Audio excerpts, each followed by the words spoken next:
Headline news बिंदास बेधड़क। પવિત્ર શ્રાવણ માસના અવસરે મુંબઈથી શરૂ થયેલી બાબા રામદેવ સાયકલ ગ્રુપની યાત્રા અંકલેશ્વર પહોંચી હતી, જ્યાં તેમનું ભવ્ય સ્વાગત કરવામાં આવ્યું હતું। આ ગ્રુપ દર વર્ષે મુંબઈથી દ્વારકા થઈને રામદેવરા સુધી સાયકલ યાત્રા કરે છે। આ યાત્રાનો મુખ્ય ઉદ્દેશ ધર્મનો પ્રચાર અને દેશને નશામુક્ત બનાવવાનો છે। 3 ઓગસ્ટે મુંબઈથી નીકળેલા આ ગ્રુપના સભ્યોનું અંકલેશ્વરમાં આગમન થતાં હરિહર કેમિકલના પ્રકાશભાઈ રાવલ દ્વારા તેમના માટે ભોજન અને આરામની સગવડ મહાદેવ હોટલ ખાતે કરવામાં આવી હતી। આ ઉપરાંત અંકલેશ્વર સ્થિત બાબા રામદેવના ગ્રુપના સભ્યોએ પણ ખડેપગે સેવા આપીને યાત્રાળુઓને કોઈ તકલીફ ન પડે તેનું ધ્યાન રાખ્યું હતું।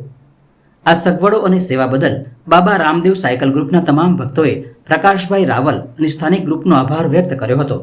આ યાત્રા ધર્મ અને સમાજ સેવાના समन्वयનું उत्तम उदाहरण પૂરું પાડે છે। जय द्वारकाधीश। हम मुंबई से रामदेवरा साइकिल यात्रा ग्रुप 4 है।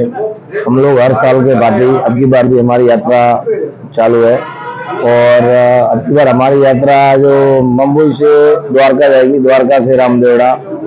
हमारे साथ में जगदीश भाई हमारे साथ में है, पोसाराम जी है, सूरज जी मेडिकल वाले हमारे साथ में है और ज्यादा करके हम लोग 40 भगत है।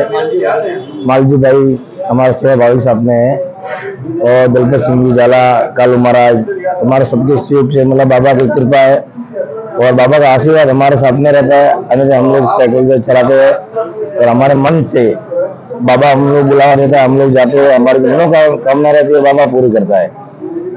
कितने सालों से अपना कर रहे हैं? ये हम लोग 17 साल हो गया। 17 साल से हम लोग यात्रा हर साल नया साइकिल लेते हैं और हमारे मन से बाबा ने बुलावा आता है, हम लोग हर साल जाते हैं इधर से।